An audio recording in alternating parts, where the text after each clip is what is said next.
Now let's explore the two major joints of the larynx that allow for movement of these structures. These movements will be critical to understanding how the vocal folds move to produce speech. The first of these two joints is the cricothyroid joint. Just as its name implies, it involves the cricoid and thyroid cartilages. Recall that the cricoid cartilage had a lateral facet to connect to the inferior horn of the thyroid cartilage. As they attach, this joint will allow movement to occur when acted on by a muscle you will learn about later. For now, visualize how this joint allows the thyroid cartilage above to move both anteriorly and inferiorly over the cricoid cartilage. Let's see what happens as muscles act to move this joint. Notice that the thyroid cartilage is pulled forward and downward, or anteriorly and inferiorly, as it moves on the cricothyroid joint.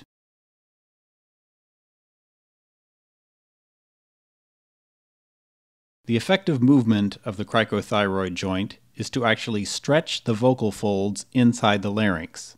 When we stretch the vocal folds, we can increase the pitch of our voices. The second joint of the larynx to understand is the cricoarytenoid joint. Just as its name implies, this joint involves the cricoid cartilage and the arytenoid cartilages. Recall that the paired set of pyramidal-shaped arytenoid cartilages rest on the superior-posterior surface of the cricoid cartilage on the little facets.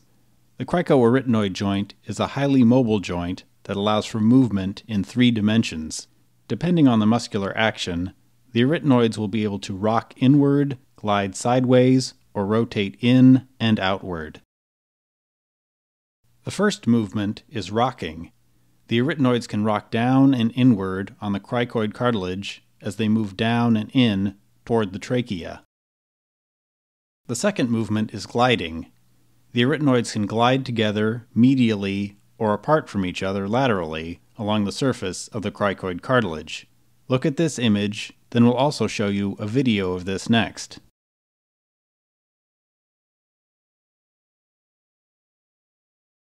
Notice how the two arytenoid cartilages can glide together or apart along the surface of the cricoid cartilage.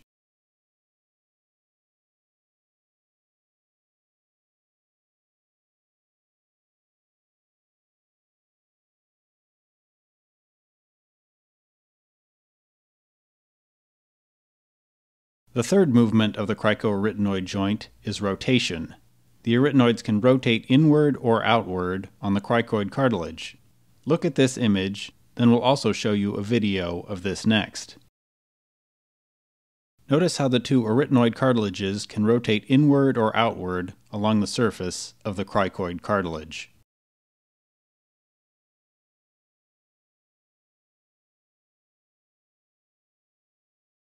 In summary, the cricoarytenoid joint allows for 3 types of movement of the arytenoid cartilages along the posterior superior surface of the cricoid cartilage. These 3 movements are rocking, gliding, and rotating. The type of movement will be determined by the specific muscles working on these structures. The effect of these movements will be to close or open the vocal folds as the arytenoids are moved together or apart.